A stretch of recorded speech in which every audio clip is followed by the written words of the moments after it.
Boss monsters. That's what we're talking about today. We're talking about boss monsters in Edison format and what makes a good boss monster. One of two things. Number one, it has an extremely broken effect. Judgment Dragon, Dark Arm Dragon. Or number two, it's really hard to get rid of. You know, it sticks around. It's annoying. You summon it and your opponent's like, what do I do?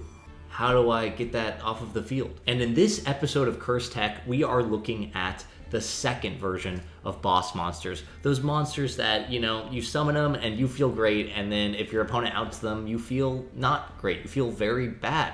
And the problem is, Edison format doesn't really have a lot of great boss monsters like that. There's a few. We do have Obelisk. And who could forget the Wicked Avatar? Love that guy. Baller. Which is why in this episode, we are taking the boss monsters available in Edison format and making them stronger. We are powering them up using a card that has appeared on the channel once before, Hardened Armed Dragon. I love this card. Basically, it's easy to summon if you have a lot of high-level monsters in your deck. You can special summon it, and if you tribute it for a level 7 or higher monster, well, that monster is immune to card destruction.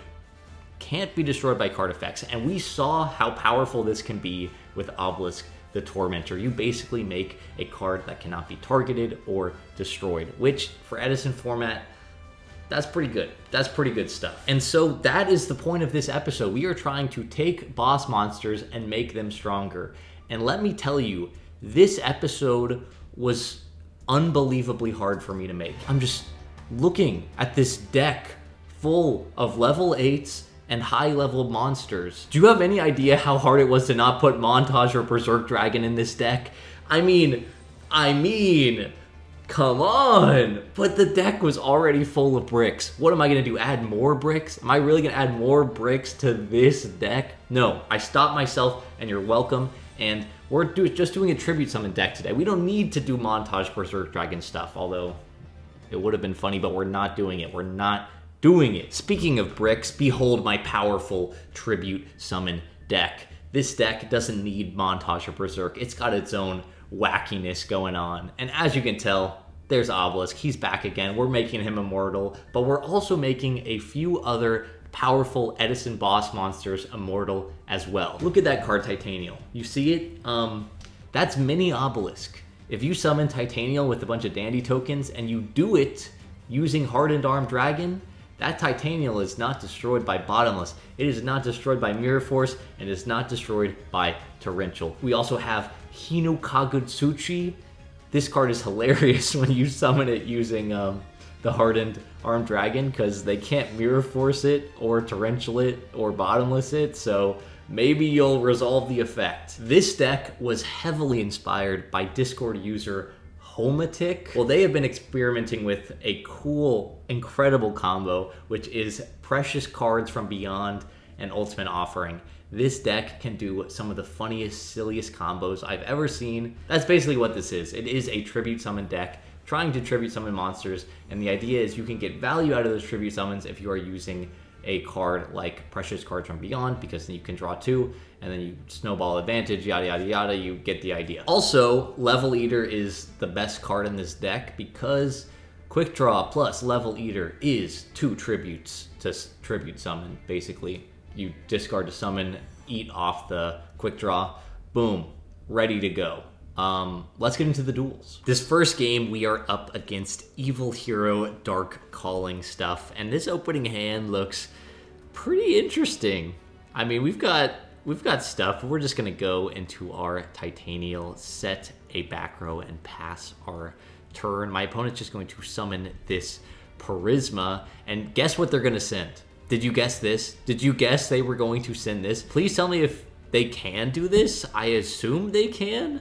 Although that's like a contact fuse guy. I don't know if that matters, but if so, incredible tech for Dark Calling decks. I really hope you can do that.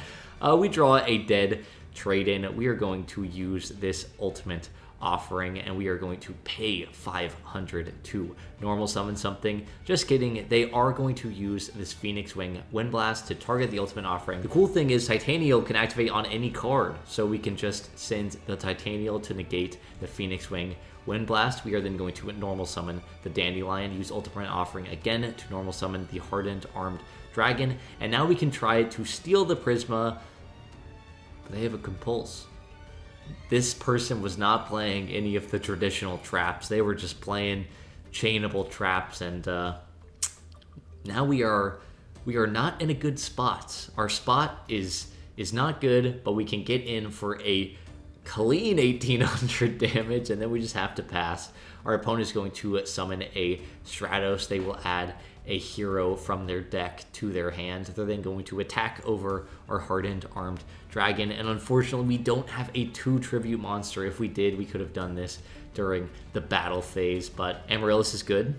It's a good top deck. We're going to draw 2, and those are 2 interesting draws, and I think you all will find out in a second. We're going to crash this Dandelion, take some damage, get some tokens. We're then going to normal summon this Level Eater. We didn't need to pay. We're going to activate this card, and I almost cheat.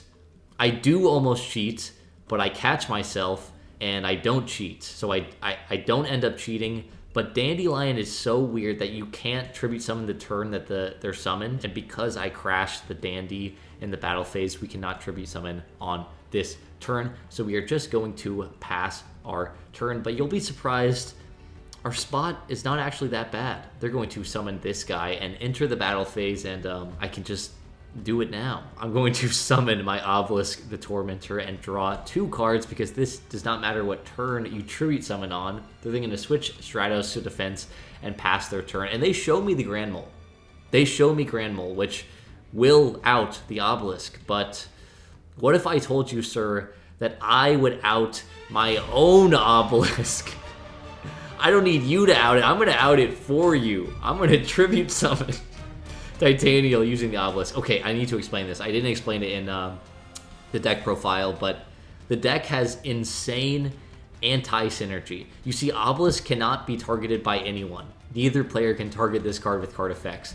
That is horrible with Level Eater, because for some reason, Level Eater targets. So theoretically, you could keep munching off of Obelisk to summon Level Eater, but you can't.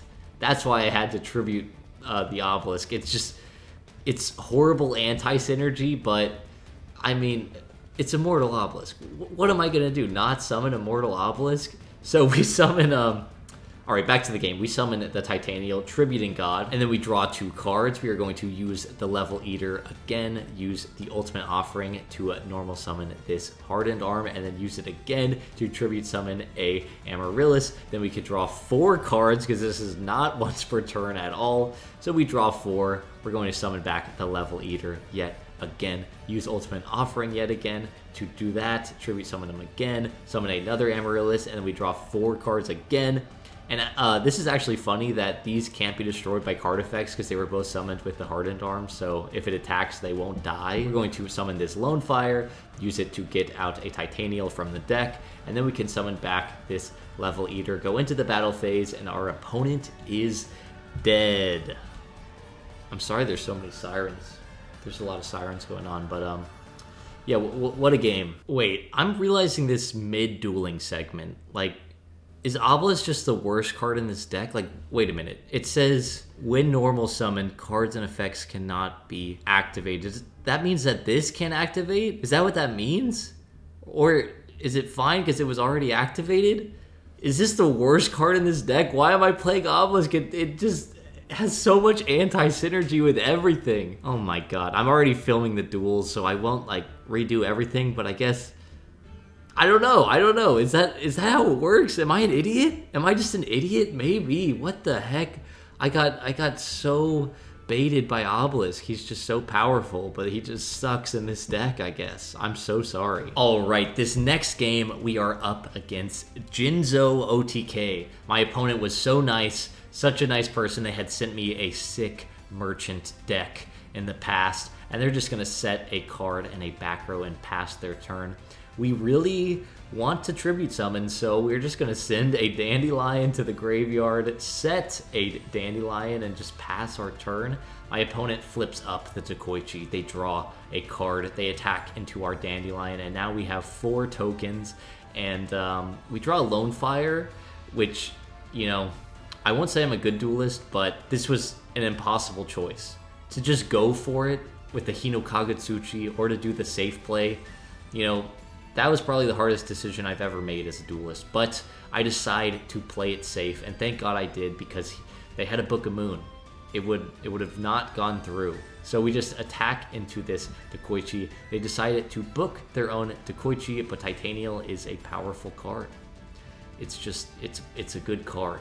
I like it a lot. And then we can attack our opponent for 500, and then we just pass our turn. They're going to use Terraforming to get the Gear Town. Use that Gear Town to summon out the Galvatron from the deck. Attack over our Titanial, and we can take that 200 and drop our Tragodia. And this top deck of Amaryllis is actually just ridiculous. We're going to use the Tragodia to steal the Galvatron. They cannot summon Gores because they have a card on their side of the field. We're then going to use a Lone Fire to get out a Titanial, use this other Lone Fire to get out another Titanial, use 2 cards from Beyond, tribute summon Hinokaga Tsuchi, draw 4, and attack for game. That's what the deck likes to do.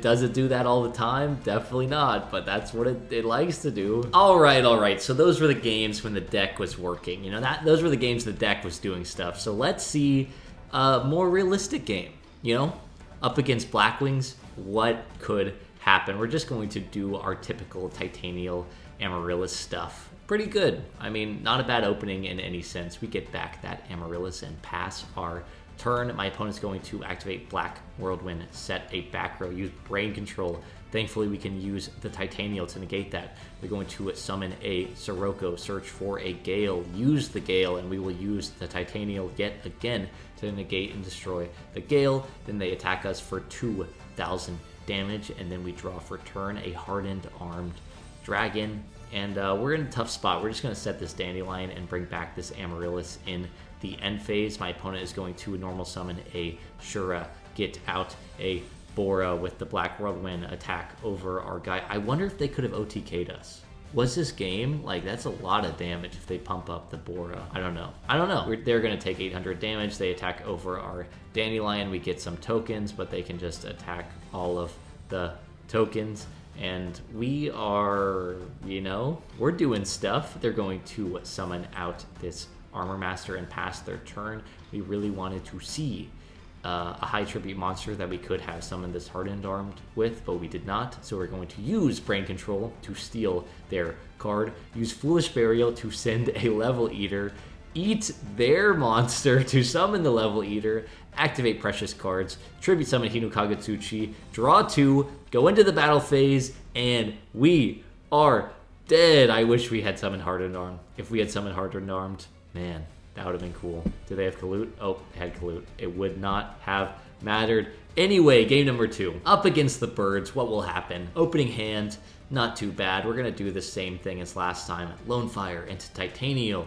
Trade in, discarding Titanial. Draw 2.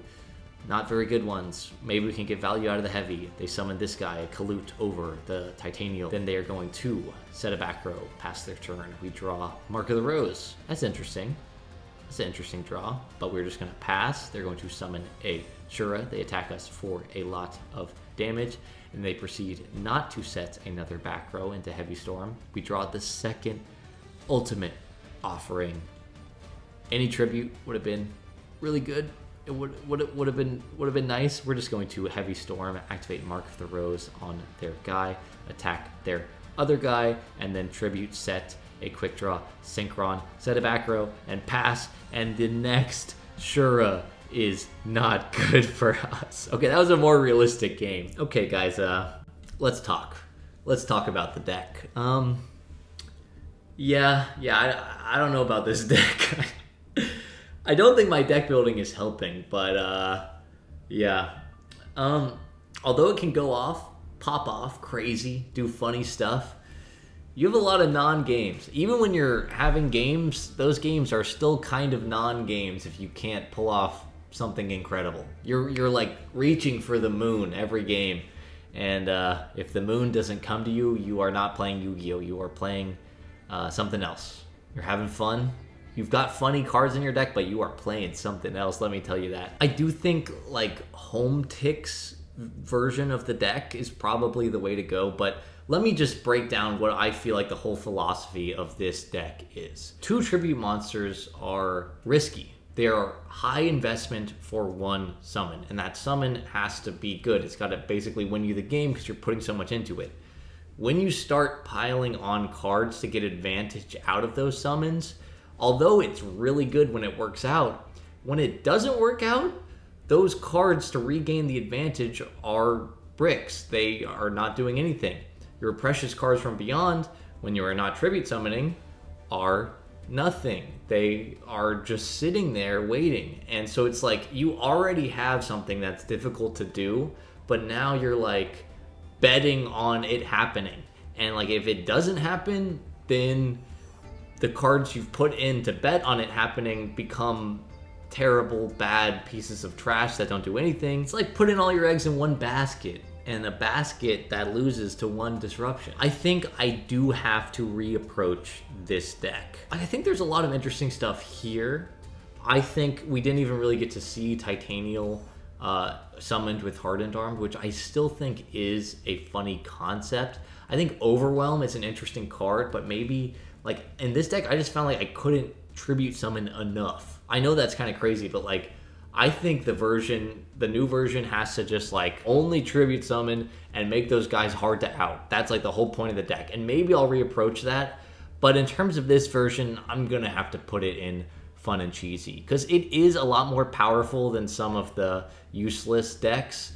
It can pop off, but it also kind of doesn't sometimes. It reminds me of the Piscu deck, you know, that Berserk Dragon one. It's like, it's insane when it works, but when it doesn't, you are just bricked and your opponent is not playing a game against you. They're just playing and you're waiting to do something. I don't know. Maybe I'll come back to it. What do you guys think? I think I should have put in the Wicked Avatar. That card doesn't conflict with precious cards from beyond. Thank you guys so much for watching, and I will see you in the next one.